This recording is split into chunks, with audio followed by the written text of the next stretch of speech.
പുറപ്പെടുവിക്കുന്നത് 5 റിട്ടുകൾ. അതിലൊന്ന് habeas corpus, mandamus, prohibition, quo warranto, certiorari. Habeas corpus, mandamus, prohibition, quo warranto, certiorari. അല്ലെങ്കിൽ habeas corpus എന്ന് പറയുന്നത് ശരീരം ഹാജരാക്കുക എന്നതാണ് അതിന്റെ ലാറ്റിൻ അർത്ഥം. ലാറ്റിൻ പദത്തിന്റെ അർത്ഥം ഹേബിയസ് കോർപ്പസിന്റെ ലാറ്റിൻ പദത്തിന്റെ അർത്ഥം ശരീരം ഹാജരാക്കുക എന്നതാണ്.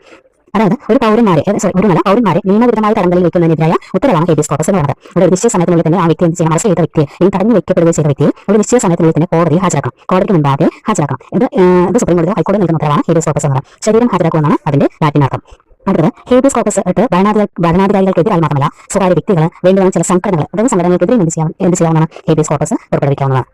Next mandamus. എന്താണ് മാൻഡമസ്? നാം കൽപ്പിക്കുന്നു അല്ലെങ്കിൽ ഞങ്ങൾ കൽപ്പിക്കുന്നു എന്നതാണ് മാൻഡമസ് എന്ന പദത്തിന്റെ ലാറ്റിൻ അർത്ഥം. ലാറ്റിൻ അർത്ഥം എന്ന് പറയുന്നത് ഞങ്ങൾ കൽപ്പിക്കുന്നു അല്ലെങ്കിൽ നാം കൽപ്പിക്കുന്നു എന്നാണ് അതിന്റെ അർത്ഥം. ഇതിൽ എന്താണ് പറയുന്നത് വെച്ചാൽ ഒരു വ്യക്തി അതായത് ഈ വ്യക്തികൾ ഗവൺമെന്റ് ഉദ്യോഗസ്ഥനാണ്, തന്റെ കഴിവ് അതായത് ഗവൺമെന്റ് ഉദ്യോഗത്തിൽ കയറിയിട്ട് തന്റെ നിയമപരമായ ഒരു കർത്തവ്യം ഉണ്ടല്ലോ, കഴിവില്ല നിയമപരമായ ഒരു കർത്തവ്യം ആ ഒരു വ്യക്തി ചെയ്യേണ്ട കർത്തവ്യം ചെയ്യാതിരിക്കുകയാണെങ്കിൽ നിറവേറ്റാതിരിക്കുകയാണെങ്കിൽ അതുവഴി മറ്റുള്ള ഒരു വ്യക്തിയുടെ അവകാശം ലംഘിക്കപ്പെടുകയാണെങ്കിൽ ഹനിക്കുകയാണെങ്കിൽ എന്ത് ചെയ്യാൻ പറ്റും?